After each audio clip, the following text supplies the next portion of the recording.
Hallo und willkommen zu unserer Serie Mein Laptop von innen. Hier möchte ich euch in einem schnellen Überblick zeigen, wie ihr den Akku tauscht und wie ihr an die wichtigsten Komponenten herankommt, wie SSD, RAM, Lüfter. Ich zeige euch dabei das Innenleben des Laptops. Ich zeige euch auch, was es an Tipps und Tricks noch gibt, was ihr vielleicht beachten müsst. Und dass es im Grunde genommen nicht so schwer ist, einen Laptop aufzuschrauben und an die einzelnen Komponenten heranzukommen. Legen wir los.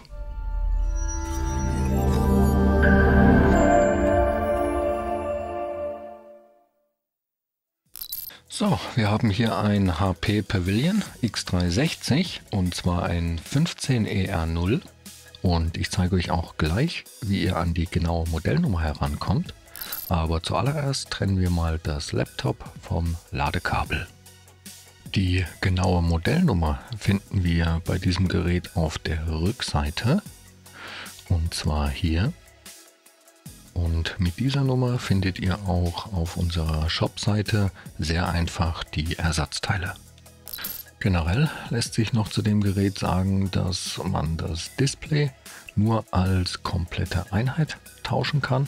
Das bedeutet natürlich auch, dass man die komplette Unit dann auch abbauen muss. Die Tastatur kommt zusammen mit dem Topcase und ja, dafür muss man alles aus dem Gehäuse herausnehmen. Bei diesem Gerät befinden sich alle Schrauben unter den Gummischienen. Das heißt, die muss man erst abziehen. Kann man einfach drunter greifen.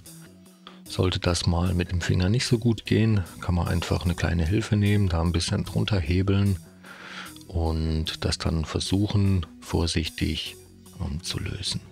Da muss man nur aufpassen, dass man das samt dem Klebeband erwischt und nicht die Gummischiene vom Klebeband trennt. Und ja, auch beim Abziehen ein bisschen vorsichtig sein, das bröselt ganz gerne hier. Und bei der unteren Gummischiene dann das gleiche Spiel. Auch die muss man lösen. Auch da befinden sich Schrauben darunter, die man dann einfach rausnehmen kann. Zum Öffnen habe ich hier ein Universalwerkzeugset benutzt. Da sind alle gängigen Schrauben und auch Aufsätze mit dabei. Sehr praktisch. Ich verlinke euch das auch in der Videobeschreibung, falls ihr da Interesse habt. Und als Aufsatz nehme ich hier einen Kreuzschraubendreher und zwar ein PH0. So, dann wollen wir mal schauen, wo genau das Gehäuse eigentlich mit der Gehäuseunterseite verbunden ist. Denn da müssen wir dann rein, um es aufzuhebeln. Und hier zum Beispiel kann man die Trennlinie ganz gut sehen. Und auch hier erkennt man ziemlich gut, wo die Verbindungslinie zwischen Gehäuse und Gehäuseunterseite verläuft. Zum Aufmachen des Gerätes benutze ich hier einen dünnen, flachen Metallgegenstand. Und dann schaue ich mal, wo ich am besten reinkomme, um eine Öffnung zu kriegen. In dem Fall fange ich jetzt mal auf der Geräterückseite an. Und dann versuche ich die Gehäuseunterseite ein bisschen nach oben zu hebeln. Mit ein bisschen Wackeln und hin und her rutschen funktioniert das immer ganz gut. Und ja, das laute Knacken gehört dazu. Das ist einfach, wenn die Unterseite aus den Einraststellen gelöst wird. Dann knackt und knirscht das manchmal, das ist aber normal. Da braucht man keine Angst zu haben, was kaputt zu machen. Wenn es irgendwie gar nicht geht, dann nicht mit Gewalt. Lieber nochmal schauen, ob alle Schrauben raus sind. Oder ob man da vielleicht vergessen hat, eine zu lösen. Und ja, dann kann man eigentlich auch schon mit der Hand meistens drunter fassen und das mit ein bisschen rütteln und hin und her bewegen einfach abziehen. Ich mache das hier jetzt mal im Schnelldurchlauf fertig.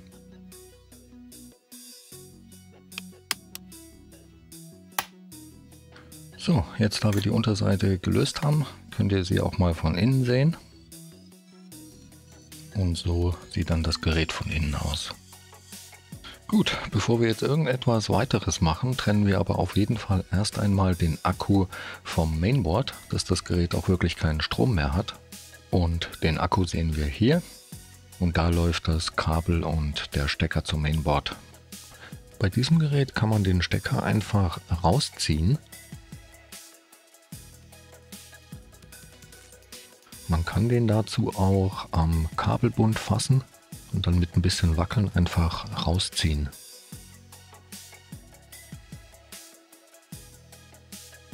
So, was können wir noch sehen? Wir sehen hier den RAM, der ist in dem Fall unter einer kleinen Metallabdeckung. Da ist die SSD, ebenfalls mit einer Abdeckung.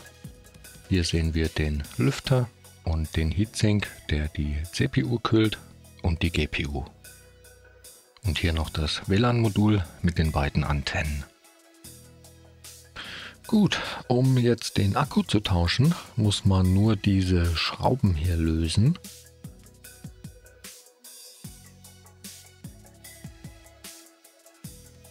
Und dann noch diese Kabel, die hier vorne vor dem Akku laufen, aus der Führung heraus lösen. Und danach kann man den Akku auch einfach nach oben hin aus dem Gerät nehmen und gegebenenfalls durch einen neuen ersetzen.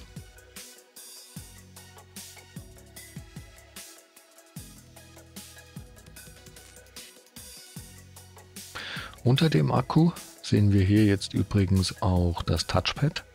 Das lässt sich in dem Fall auch einzeln lösen. Dafür muss man nur diese Schrauben hier rausnehmen. Und die sind jetzt in dem Fall allesamt unter dieser kleinen Abdeckung hier.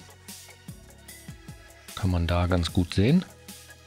Und das sind insgesamt 4 Schrauben. Danach muss man noch das Kabel trennen. Und das ist hier mit einem Kippschalter verbunden. Den klappt man zuerst nach oben, nicht einfach dran ziehen. Und dann kann man das Kabel aus dem Stecker ziehen. Hier ist dann auch zusätzlich noch ein kleines Klebeband dran, um es noch spannender zu machen. Hier sieht man auch die Schrauben jetzt sehr, sehr gut. Und ja, dann kann man das umgekehrt alles wieder zumachen und so das Touchpad tauschen. Beim Wiederverbinden nur darauf achten, dass das Kabel wieder richtig drin sitzt, bis zu dieser Linie, die man hier sehen kann. Bis dahin einfach wieder reinstecken, dann den Stecker einfach wieder zuklappen. Um an den RAM zu kommen, muss man erstmal diese Metallabdeckung abnehmen. Die Metallabdeckung zieht man einfach nach oben hin ab. Die ist hier seitlich auch mit Klebeband nochmal fixiert. Sollte das mal mit dem Finger nicht so gut gehen, kann man einfach eine kleine Hilfe nehmen, da ein bisschen drunter hebeln. Und darunter ist dann der eigentliche RAM.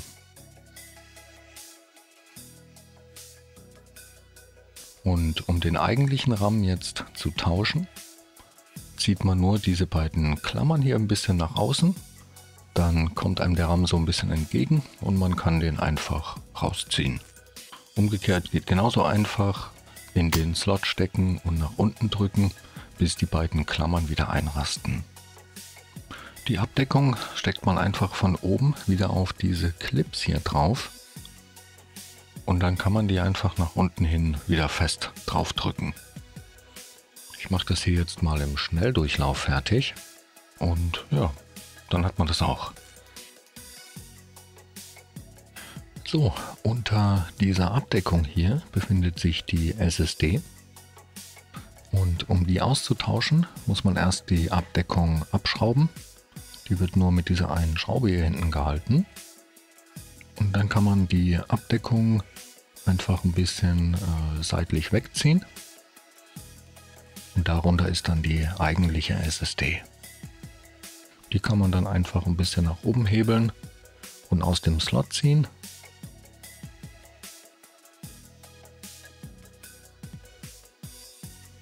Die neue SSD wird dann einfach wieder in den Slot reingesteckt.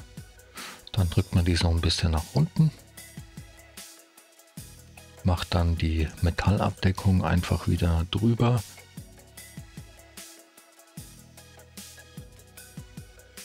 Und dann wird beides einfach wieder verschraubt. Den Lüfter kann man bei diesem Gerät auch einzeln tauschen. Dafür löst man diese Schrauben hier.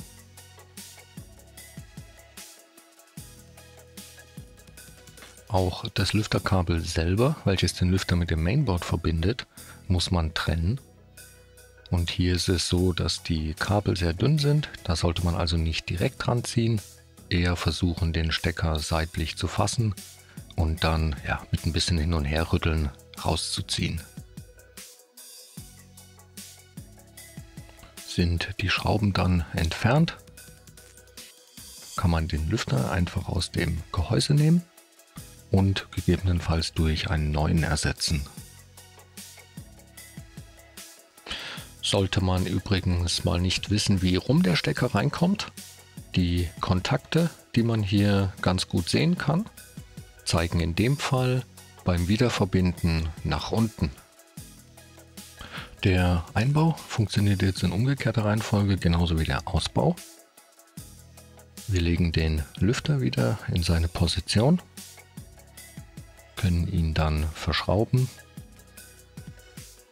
Und ganz wichtig, natürlich nicht vergessen, am Ende das Lüfterkabel auch wieder mit dem Mainboard zu verbinden. Da auf jeden Fall darauf achten, dass das Kabel bzw. der Stecker richtig drin und fest sitzt, damit am Ende der Lüfter auch wieder richtig arbeitet. Um den Akku jetzt wieder einzubauen, legt man den einfach wieder in das Gerät. Der ist passgenau, da gibt es nicht so viele Möglichkeiten.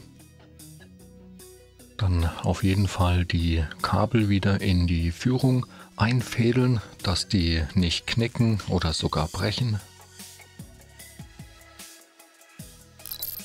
Und dann kann man den wieder festschrauben und am Ende natürlich nicht vergessen, den Stecker wieder zu verbinden. Da auf jeden Fall achten, dass der richtig drin steckt, damit das Laptop dann auch wieder Strom bekommt. So, die Gehäuseunterseite wird jetzt einfach wieder drauf gedrückt und ja, da kann man ruhig ein bisschen kräftig alle Stellen wirklich zudrücken, auch in der Mitte. Man hört das auch immer sehr gut, wie alles wieder einrastet. Ich gehe dann am Ende auch immer einmal um das Gerät herum und schaue, dass wirklich nirgendwo mehr eine Öffnung zu sehen ist. Und dann kann man das Gerät wieder zuschrauben und ja, natürlich auch die Gummischienen wieder draufkleben.